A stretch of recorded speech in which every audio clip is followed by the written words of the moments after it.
बहुत समय पूर्व जब गुरुकुल शिक्षा की प्रणाली होती थी, तब हर बालक को अपने जीवन के 25 वर्ष गुरुकुल में बिताना पड़ता था।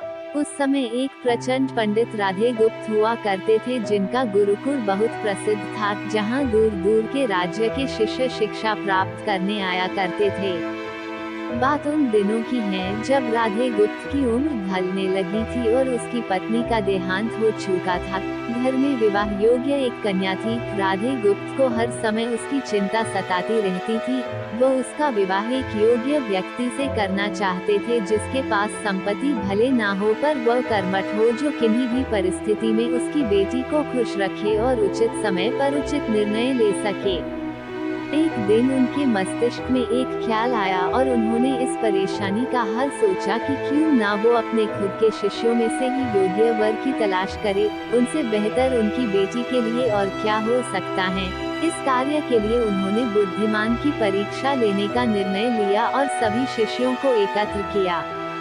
राधे गुप्त ने सभी से कहा कि वे एक परीक्षा आयोजित करना चाहते हैं, जिसमें सभी की बुद्धिमानी का परिचय होगा। उन्होंने सभी से कहा कि उन्हें अपनी पुत्री के विवाह की चिंता है, जिसके लिए उनके पास पर्याप्त धन नहीं है, इसलिए वे चाहते हैं कि उनके शिष्य विवाह में लगने वाली सभी सामग्री कैसे भी करके एकत्र करें।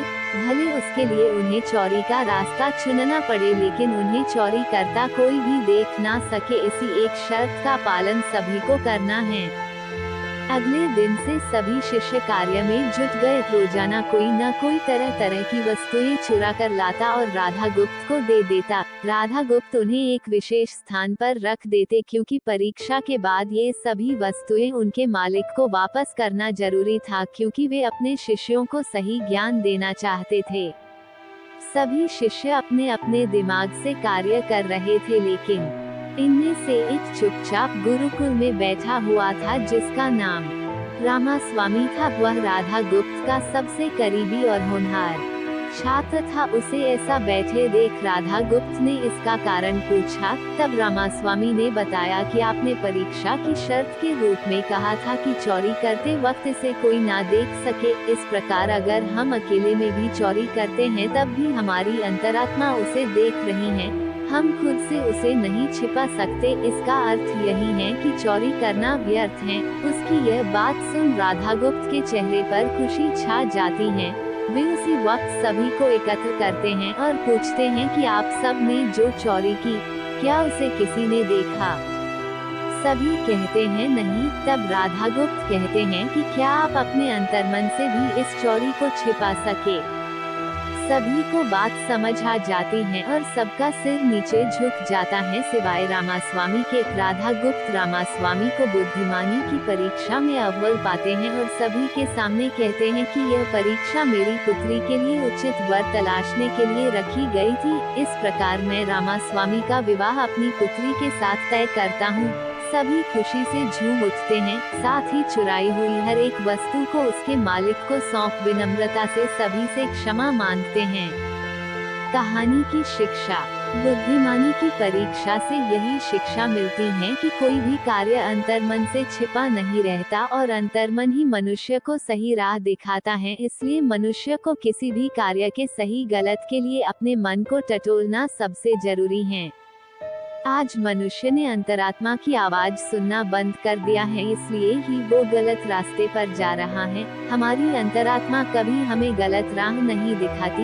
ये जरूर है कि मन की आवाज हमें वो करने की सलाह देती है जिसे दिमाग कभी स्वीकार नहीं करता, क्योंकि दिमाग सदैव स्वहित में कार्य करता है और मन हमें सही और गलत का परिचय करवाता है। ये सही गलत का परिचय ही हमें सदैव बुराई से दूर रखता है। किसी भी कार्य के पहले हमें मन की आवाज जरूर सुनना चाहिए। इस परीक्षा के जरिए राधा गुप्त ने अपनी पुत्री के लिए एक उचित वर भी तलाश लिया और शिष्यों को जीवन का अमूल्य ज्ञान दिया। आज के वक्त में कोई भी शिक्षक एवं शिक्षण पद्धति मनुष्य को धन कमाने तक का ही ज्ञान देते हैं। एक बालक का सर्वांगीण विकास कहीं न कहीं लुप्त हो चुका है। आज का मनुष्य केवल बड़े होकर एक धनवान व्यक्ति बनने का ही ज्ञान विद्यालयों में लेता है। उस बालक को सही गलत का बोध कराने का दायित्व कोई भी नहीं लेता, क्योंकि उनके माता पिता भी आज के दौर में बस पैसा कमाने में लगे रहते हैं और शिक्षक भी केवल किताबी ज्ञान देकर अपने दायित्व से मुख मोड़ लेता है। ऐसे में ये छोटी छोटी कहानियाँ व्यक्ति को सही गलत सिखाने में अहम भूमिका निभाती हैं, लेकिन आजकल इसके लिए भी वक्त मिलना मुश्किल है।